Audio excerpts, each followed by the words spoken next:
Hey, so this thought kept coming back to me, so that means I just need to go on and say it when it keeps coming back. Black women who are in the entertainment industry, who are literally a part of the industry, not people who create their own movies, not people who do their own thing, not people who are independent, but people who literally are a part of the industry. They are part of, you know, certain organizations. They cannot love themselves. And I will tell you why. Because this industry, from what I've seen of how this industry uses black women, they use black women to. They don't have black women playing empowering roles. Okay, I haven't seen this movie with Tiana Taylor, but what is it called? One Day After Another, One Bad Day. I can't remember what. It's the recent movie. I think Tiana Taylor might have won an Oscar in or something like that.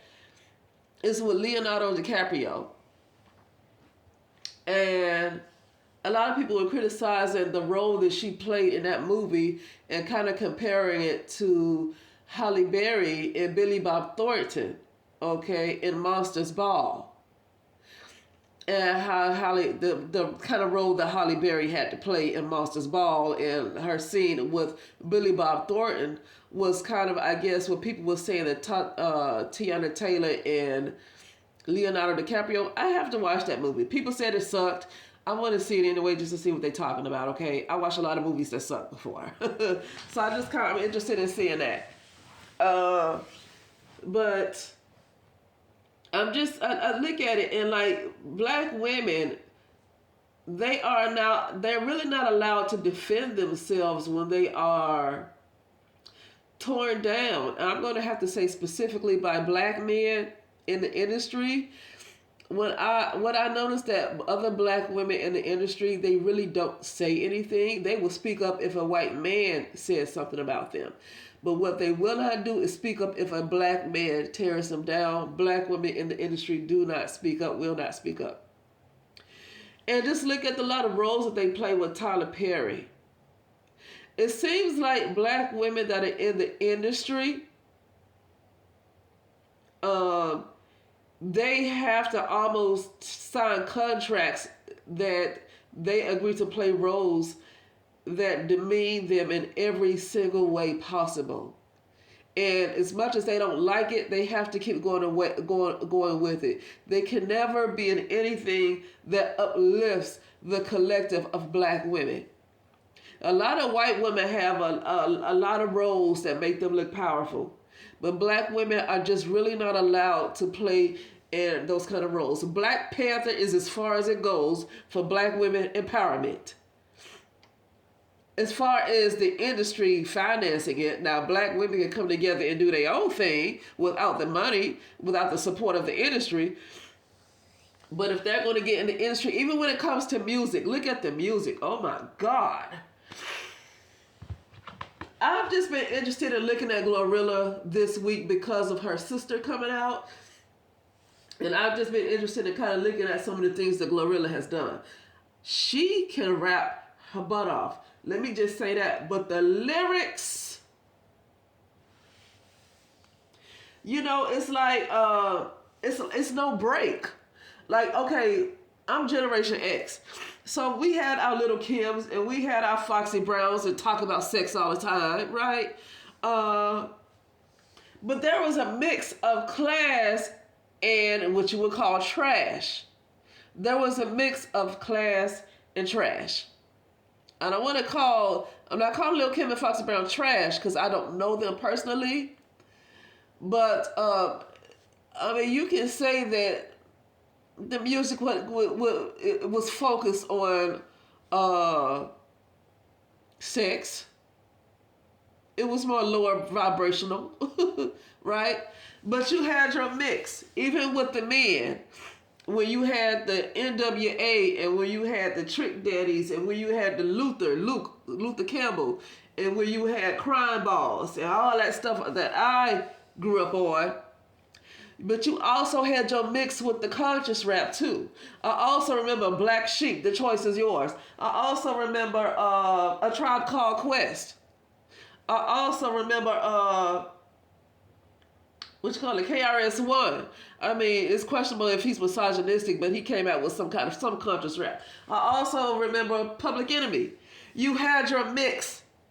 You had your trash and you had your mix. Okay? But I'm talking about the black women. Excuse me for getting on the men rappers, because I'm not even talking about men. I'm talking about black women. So you had your mix with the trash, with nothing but sex. But then you had your other side that was more classy. It was like duality. But now you're getting to the point where black women in the music industry, even when I try to listen to, I've heard of Kehlani, but I never listened to her before, because after 2014, I stopped listening to any new artists. But I was interested. Okay, some people say they like Kehlani. Let me listen to her, what she's about. When I hear the beat, sounds so good. Like when I hear Kehlani, when I hear the beat, I'm just like, man, I wouldn't mind buying that album. It sounds good. But I look at her videos, I could have sworn I saw her with a see-through type of sequence jumpsuit, and I could have sworn I saw her nipples. I could have sworn I saw her nipples in one of these videos she was in. It looked like her nipples. It don't look like anything that was in the place of a nipple. It looked like I saw her nipples. And it's something about, why were you looking? I can't help but to see it. I can't.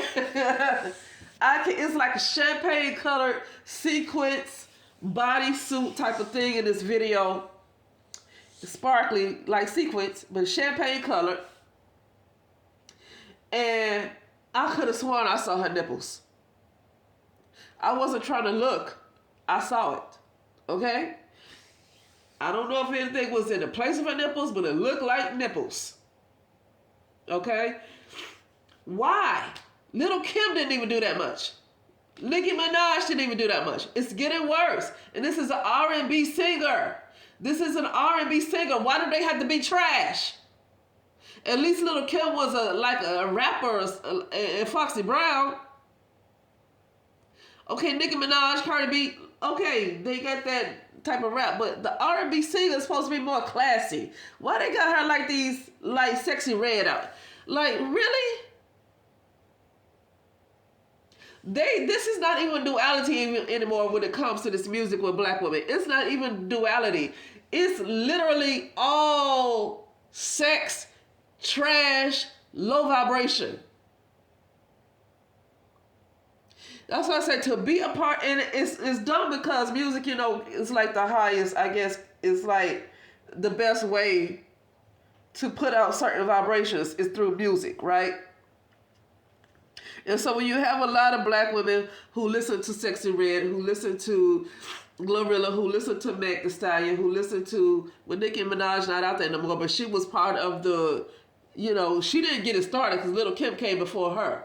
But still, she had a huge following, right? And Beyonce started to get that way too. It was a time when she was classy and she started to get kind of trashy, but she had her mix of class and trash. Okay? Now it's all trash. It's all trash. And it's done on purpose. Like, these ladies probably don't want to be like that, but the industry have them looking like that. And that's what I'm saying. If you are a black woman, you cannot have self-love in this industry, because what this industry wants to do is have you in certain roles, whether it's music, whether it's movies, whether it's whatever it is, it has to have you in some kind of capacity looking like an animal. Just looking very low budget. Looking like, if it's a movie, it's like you're looking like you're not even human. You're playing roles where you're always struggling, like with Tyler Perry. You're playing roles where you're always struggling and the world is against you and you're carrying the world on your shoulders. Like, black women are not allowed to have self-esteem in that industry. Okay. But yeah, I just felt like saying that really quickly. It's a shame of what I saw, the direction that the new generation of black girls are going to go with the kind of influence they have in the media. With the music that's out nowadays that I just heard just last night listening to it, young black girls are in trouble. Young black women are in trouble, but young black girls are in trouble. Okay, young black girls that are like under like 15 or under, or maybe I'm just saying a word out there, they're in trouble. They are in trouble. They're going to be worse than those Gen Zs. That they're in trouble. Because it's not even duality anymore with the music, with these black women that's with this industry. It's not even like duality. It's all evil as fuck. It's all sexual. The women, and pretty soon they're not going to have no clothes on. They just going to be naked. It's not even any mix between class and trash. It's all trash. And this is the influence that the little girls growing up are going to have. I mean, literally, I would have my girls, if I had daughters, I'm like, you can't tell people what to do. I wouldn't even raise them in the United States of America. And I would rather have them listening to doggone old school R&B or non-black music. Old school rap and non-black music. Because right now, I would say after the year 2014, it's just really gotten worse and worse and worse to like, it's really no duality now. It's literal trash. Like you making sure black girls, black women, and black men, but I'm talking about black girls. Especially, you just making sure they stay in hell. You making sure they never get up out of hell. You're going to make sure they stay in hell. You're going to make sure they vibrate at the lowest they can possibly vibrate. But anyway, that's enough. I just wanted to say that little bit, and I will talk later.